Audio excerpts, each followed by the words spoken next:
Yun, no? Hello, hello, hello, love again. Hello, hello mga kanoy, kumusta kayo? Isang magandang araw ulit sa inyo lahat, no? So ngayon, eto kanoy, no? Hindi ako mahilig manood ng mga Pinoy movies.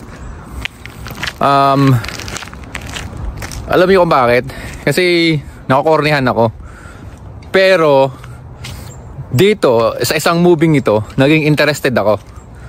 Alam nyo kung bakit? Kasi yung kwento dito sa movie ito ay hango sa mga Pilipinong nandito sa Canada, kung paano sila nakikipagsapalaran para lang maging matagumpay sila dito.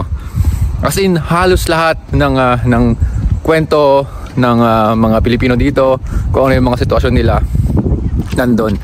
Kaya naman nung napanood ko to, talagang nakarelate ako. Kasi halos lahat ng mga kwento ng mga Pilipino dito ay ganun sa movie ito. Eto Kanoy, hindi ko to inaano sa inyo, hindi ko siya pinopromote sa inyo, pero hinihingkayat ko kayo na panoorin nyo tong movie ito, lalo na sa mga andito na sa Canada, or yung mga papunta pa lang dito sa Canada. Ganyan po yung sitwasyon ng mga Pilipino dito. Panoorin nyo po yan, napakagandang movie.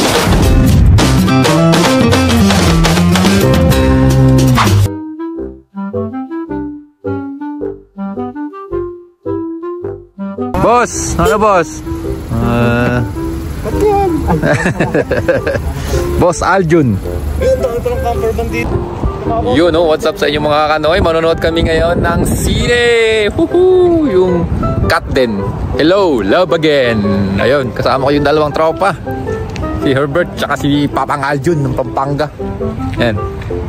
So first time namin manonood ng sine dito. Yan, ito yung sinehan dito na malapit sa amin. 7 minutes lang. Yan, so first time, let's go, let's go.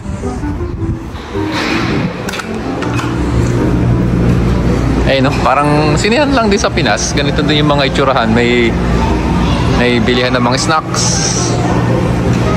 Ayan. Oh. Bili ng pagkain. May konting amusement park. May konting palaruan. Tapos dito yata bibili ng ticket sa booth. Sa booth, ayan, may mga Pilipino din manonood ng movie. Ayan. So, tingnan natin kung paano bumili ng ticket. Paano pa bumili ng ticket, bro? Yan, first time. Ay, bakit yan? Ayan, 340. Ngayon na. Ay pa bro, may lumabas. Ito bro, ito na. Hello love. I know, hello love. hello love again. Ayun na, mag-hello love again kami, oh. Madami ring Pilipino, mga Pilipinong nanonood ngayon dito. Ayan, oh. Ito yung isa namin kasama, oh. Nahuli, oh. Ano? Ang tagal mo! Ano, Sir Bert? Ano yung ticket mo? Tara na, mag-start na. So yun ang sobrang nakarelate talaga ako dun sa moving yun. Kasi alam niyo yung kwento ni Alden. From Hong Kong, meron siyang business. As in, stable siya doon. Maganda yung buhay niya doon. And then, dahil nga gusto niyang pumunta sa Canada, makipagsapalaran, dahil nga nandun si Kat, ginib up niya yung buhay niya sa Hong Kong. Parang ganun din yung sitwasyon ko nung time na nasa Japan ako.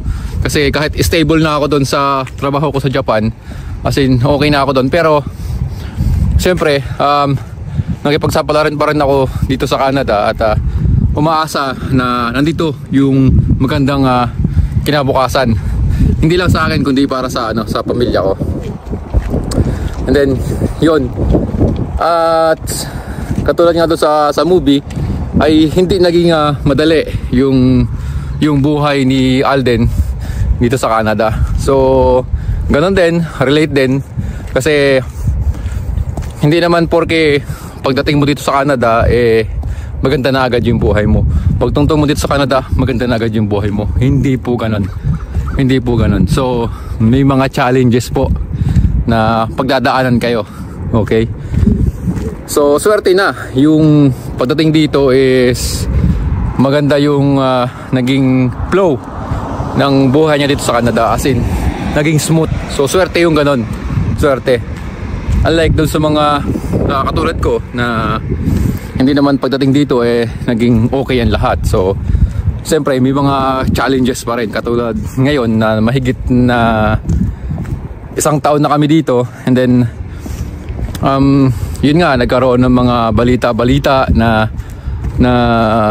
babawasan na yung mga temporary foreign worker, hindi na mag-i-issue ng LMIA. Yan, so yun yung mga challenges na sinasabi ko. Katulad naman doon sa movie, dumating naman yung pandemic time doon sa time ni Alden. So, ganun, as in relate talaga sa totoong buhay yung nangyari sa movie. Okay? So, yun po, no, i-share ko lang sa inyo kasi na as in talagang sa pool doon sa movie yun talagang realidad dito sa Canada. Kaya doon sa mga nagtatanong sa akin kung paano pumunta dito sa Canada, kung anong buhay dito sa Canada, I recommend po na panoorin nyo itong Hello, Love Again. Okay? So, yun po. Yun lamang po yung may babahagi ko ngayon sa inyo. Ano po? And yun lang. Kita-kits po ulit tayo sa susunod na vlog.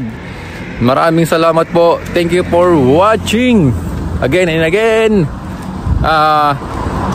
Para po sa mga hindi pa nakapag-subscribe, subscribe na po kayo para masubaybayan natin ang journey namin dito sa Canada, kung hanggang saan pa talaga hahantong ang pakikibaka namin dito sa Canada bilang isang temporary foreign worker. So, swertehin ba kami na makakuha ng TR? Okay? So, again po, maraming salamat sa inyong panonood, and see you next time again. Thank you for watching. Bye-bye.